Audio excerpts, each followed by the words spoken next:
Isang nakakahilakbot na araw sa inyong lahat. Ako pong muli si Red at sa episode na ito ating pag-uusapan ang nakapangingilabot na kaso sa kasaysayan ng Canada. Ang pagpaslang na ginawa ni Robert Willie Pickton at sa kung papaanong ikinokonsidera na mas malala pa ang ginawa niya kesa kay Jeffrey Dahmer. Pinapayuhan namin ang aming mga taga-subaybay to watch at your own risk. Haunted History.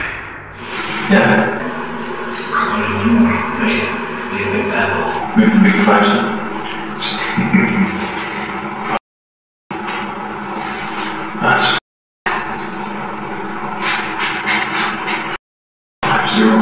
Kung hindi umano natuklasan at naaresto, tiyak na sasampa sa bilang na 50 ang magiging biktima ng Canadian na si Robert William Pickton o mas kilala bilang Willie sa kanilang lugar. Makaraan umanong matuklasan ang kagimbal-gimbal nitong ginawa sa mga kababaihang hindi lang niya pinaslang kundi giniling at kinarne para ipakain sa kanyang mga alagang baboy. Ito ang gumimbal sa mga residente sa kalapit na farm ng pamilya, lalo sa mga nakakakilala kay Willie.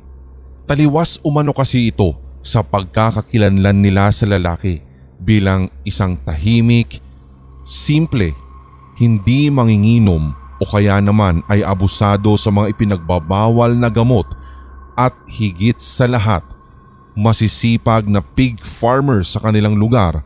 Kaya sino ang mag-aakala na magagawa ng ganitong klaseng tao ang karumal-dumal na krimen? Ayon sa saliksik ng Team Haunted History, 3 henerasyon na ang nagmana sa pig farm ng kanilang pamilya, subalit nang akuin at nang maisalin sa pangangalaga ni Willie at ng kanyang mga kapatid, kaunting bilang na lamang ng mga baboy ang kanilang naaalagaan at ang tanging mga malalapit na kaibigan at kapitbahay na lamang ang kanilang pinagbebentahan. Ayon pa sa ibang detalye sa kung bakit tila struggling ang kanilang pig farm sa oras na yung magkakapatid na Pickton na ang nag-handle, sinasabing ibinenta kasi ng mga ito ang malaking bahagi ng minanang lupain at wala din naman talaga sa interes nila ang ipagpatuloy ang matagal ng family business. Kung pagbabasehan ng timeline, sinasabing matapos isalin at maipamana ang lupa sa magkakapatid, nagdesisyon umano ang mga ito na maglunsad ng isang non-profit charity at inirehistro nila ito sa gobyerno ng Canada noong 1996 sa pangalang The Piggy Palace Good Time Society. Sa bisyon ng kanilang organisasyon, nakasaad na hangarin nito na mag-organize, mag-coordinate, mag-manage at mag-operate ng mga special events, functions, dances, shows at exhibitions on behalf of service organizations, sports organizations and other worthy groups.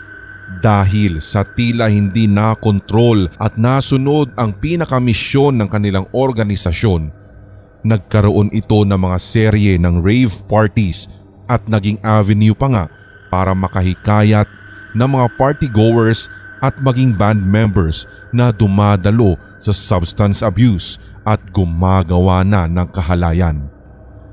Ayon sa otoridad, tinatayang 2,000 katao na ang naeengganyo ng mga ito simula nang mailunsad ang organisasyon. Subalit, ika nga, ang lahat ay may katapusan. Dahil na rin sa samot-saring mga reklamong natatanggap na may kaugnayan sa tunay na aktibidad na siyang kabaligtaran sa pagiging non-profit charity nito, lalo na sa ingay na nakakaistorbo sa mga kalapit-bahay. Dito na nang himasok ang kapulisan, partikular sa isinagawang New Year's Eve party taong 1998. Kinasuhan sa paglabag ng zoning laws si Willie at ang kanyang kapatid na si David. Dito nagsimula ang tuluyang pagban sa mga isasagawa pang party sa pig farm hanggang sa tuluyang tinanggal sa ngalan ng organisasyon ang non-profit status nito gawa nga ng kakulangan, hindi tama at magulo ring financial statements. Tuluyang nabuwag ang kanilang charity noong January 2000. Sa tanong, paano nga ba natuklasan ang pamamaslang at ang karumal-dumal na krimen sa pig farm? Kung pagbabasihan ng nasaliksik ng Team Haunted History, March 1997 ng isang sex worker na tinawag sa ngalang Wendy ang nakataka sa tangkang pagpaslang ni Willie. Makaraang maagaw nito ang sandatang ilang beses umanong sinaksak sa kanya matapos din ang mainitang pagtatalo nila sa pig farm. Nang masaksak ni Wendy si Willie, agad itong tumakbo papalabas ng farm sa kabila ng pagkakaposas ng kanyang mga kamay. Sa katunayan, ginamot pa nga si Willie sa kalapit na hotel na kung saan ito tumakbo para makahingi ng tulong. Nang matanong sa kung ano ang tunay na nangyari, mariing pinasinungalingan ni Willie na inatake umano siya ng isang hitchhiker, subalit dahil naisuplong na muna ni Wendy sa otoridad ang tunay na naganap, kabilang ang pagkakatuklas na kay Willie mismo ang susi ng posas, nasampahan ng kasong attempted murder, assault with a weapon at forcible confinement si Willie na kalaunan ay binawi sapagkat itinuring na incompetent witness si Wendy gawa nga ng mga records nito na may kaugnayan sa ipinagbabawal na gamot. January 1998 nang tuluyang makalaya si Willie dahil sa piyansa kasabay ng pagkakabasura na rin ng kaso. Subalit hindi rito nagtatapos ang lahat. Agosto, isang Marnie Frey ang inalok umano ni Willie ng droga kapalit ng pagtatalik. Hindi na siya muling nakita matapos nun. Ganito rin ang kinahinatnan ni Brenda Wolf. Sa pagdaan ng panahon at pagsapit ng 1998, natuklasang 30 babae na ang naiuulat na missing. Dito na umusbong ang takot ng mga residente sa lugar sa posibleng pagdala ng isang serial killer. 1999 nang makatanggap ng tip ang otoridad kaugnay sa isa pang business venture ng magkapatid na David at Willie, ang P&B Salvage. Ayon sa sumbong, namataan na naglalagak umano si Willie ng mga laman ng tao sa kanilang freezer na nasa loob mismo ng naturang property. Binabaan ng warrant ng mga pulis ang magkapatid pero wala umanong nangyari sa kanilang search.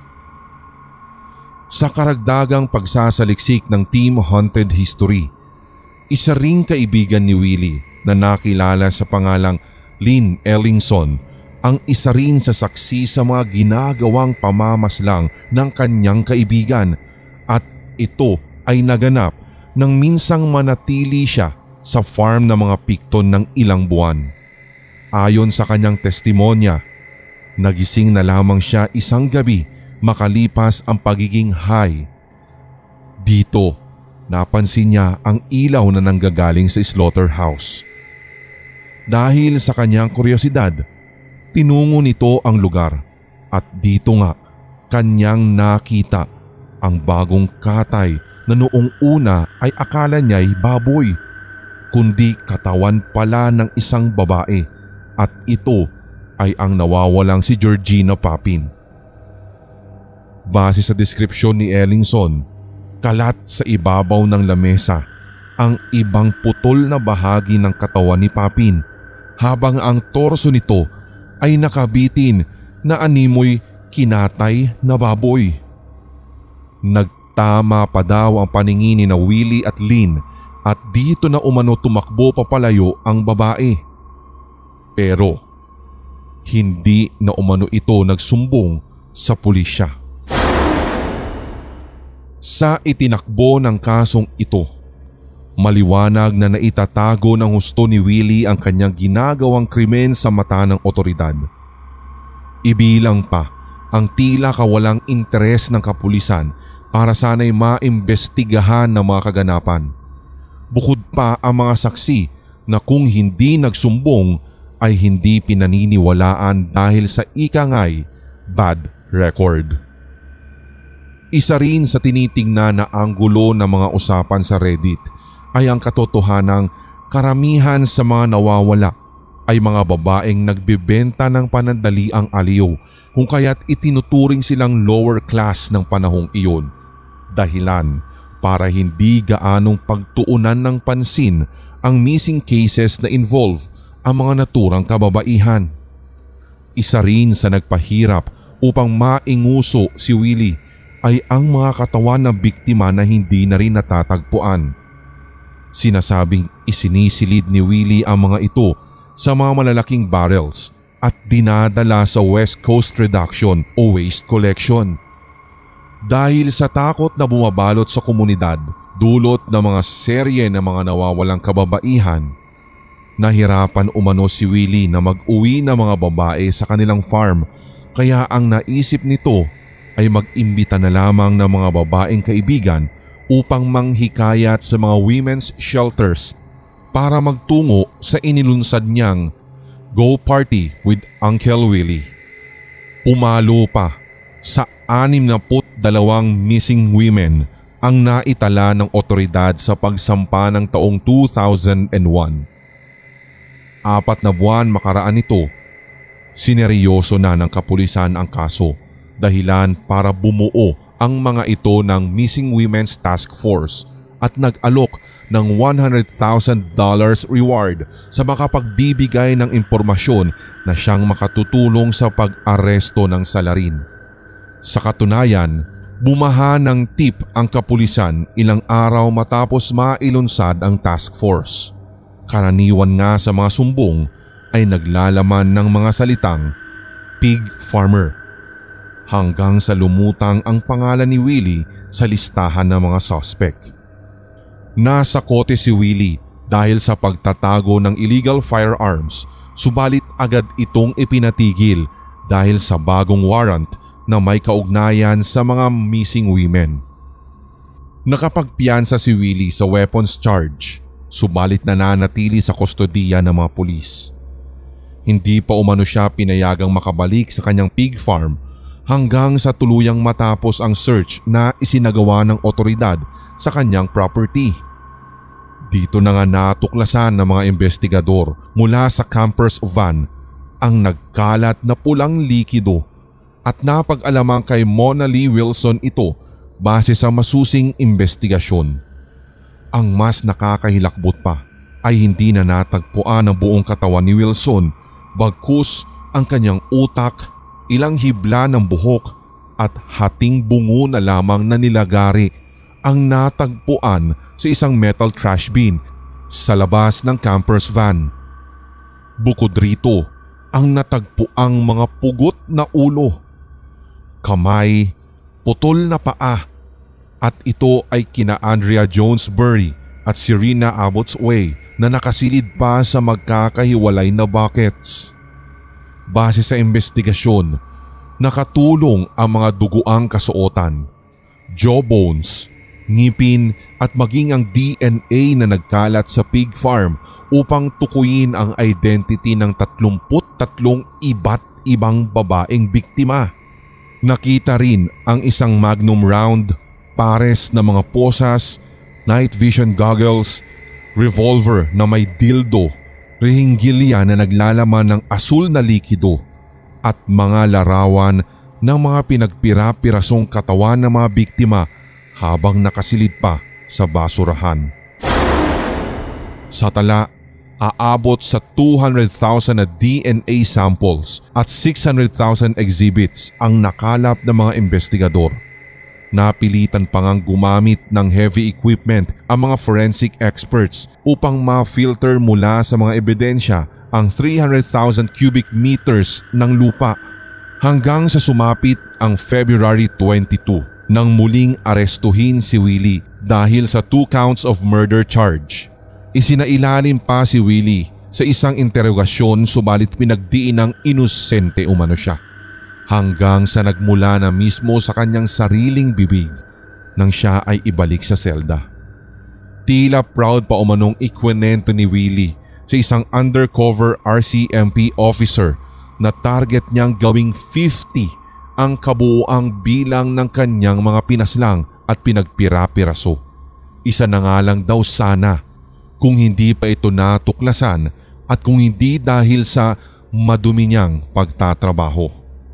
Tatawagin pa nga daw niya sana itong The Big 5-0.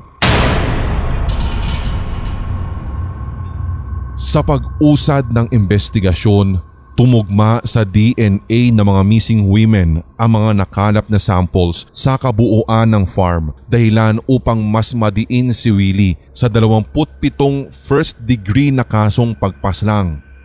Oo, at inamin man mismo ng suspect ang kanyang pagkakasangkot sa 49 na kaso pa mula nang makausap nga niya ang isang undercover officer, subalit dahil sa kawalan ng ebidensya, hindi nasuportahan ang sariling testimonya niya. Mas nakagigimbal pa pala ang malalaman ng otoridad matapos dito. Ayon sa suspect, ipinapakain umano niya ang mga kinarne at giniling na katawan ng ibang mga biktima sa kanyang mga alagang baboy sa pig farm habang ang iba naman ay ibinibenta pa niya sa mga kakilala at kapitbahay kahalo ng mga karne ng mga kinatay na baboy. Dahil dito, taong 2004 nang mag-issue ang Health Authority ng kanilang lalawigan ng warning sa mga consumer kaugnay na mga karneng binibili. January 30, 2006 nang ihayag ni Willie na hindi siya guilty sa 27 kaso ng pagpaslang. Isa sa mga ito ay na-dismiss gawa ng basis of insufficient evidence. August 9 ng parehong taon nang paghiwalayin ng hukuman ang kaso sa dalawang grupo. 6 counts of murder habang 20 counts naman ang isa. Ayon sa ating saliksik, mas nadiin si Willie sa pinaghating kaso dahil sa iba pang iprenesentang ebidensya bukod sa mga na-recover sa kanyang pig farm. May 2 videotapes pa ang iprenesenta sa paglilitis at dito nga ay naitampok sa testimonya ng kaibigan ni Willie ang isang Scott Chubb. Dito'y inamin ng huli kung paano itinuro pa ni Willie ang paraan kung paano patayin ang isang ikangay female heroin addict. Ang isang video naman ay mula sa kasosyo niyang si Andrew Bellwood na tumayo sa testimonyang makailang ulit umanong ibinabalita sa kanya ni Willie ang mga ginawang pagpaslang sa mga prostitutes sa pamamagitan ng pagsakal habang nakaposas ang mga ito. Matapos pagpira-pirasuhin, ginigiling daw ni Willie ang mga laman nito para ipakain sa mga baboy. Nahatulan ng habang buhay na pagkakabilanggo si Willie at walang posibilidad na mabigyan ng parole sa loob ng 25 taon. Sa kasalukuyan, nananatiling nakakulong si Willie sa Quebec Prison at sa taong ito, 73 taong gulang na siya. Habang nasa bilangguan, nakapagsulat ng libro si Willie noong 2016 na pinamagatang Picton in His Own Words. Dito kanyang isinaad na naset up lamang siya sapagkat pressured ang Canadian Police Force sa paghahanap ng solusyon sa kaso at serye ng mga nawawalang kababaihan kung kaya't siya ang napagbuntunan ng mga ito. Ang e-book version nito ay pinull out na sa Amazon kamakailan, makaraang maghain ng reklamo ang mga pamilya ng kanyang mga naging biktima. Haunted History. inyong natunghayan ang nakapangingilabot na kaso sa kasaysayan ng Canada. Ang pagpaslang sa 49 na kababaihan ni Robert Willie Pickton at ang pagpapakain ng mga laman nito sa kanyang mga alagang baboy. Mas malala sa ginawa ni Jeffrey Dahmer. Kung nagustuhan mo ang ganitong episode, maaaring mag-iwan ng topic suggestions sa comment section, gayon din ang iyong saloobin sa iyong napanood. Pindutin din ang subscribe button at ang notification bell para sa mga susunod pang Hilakbot Haunted History. Ako po si Red, ang boses sa Hilakbot, Sindak, Pulang Likido Animated Horror Stories at Red Diaries Tagalog Love Stories. Hanggang sa muli.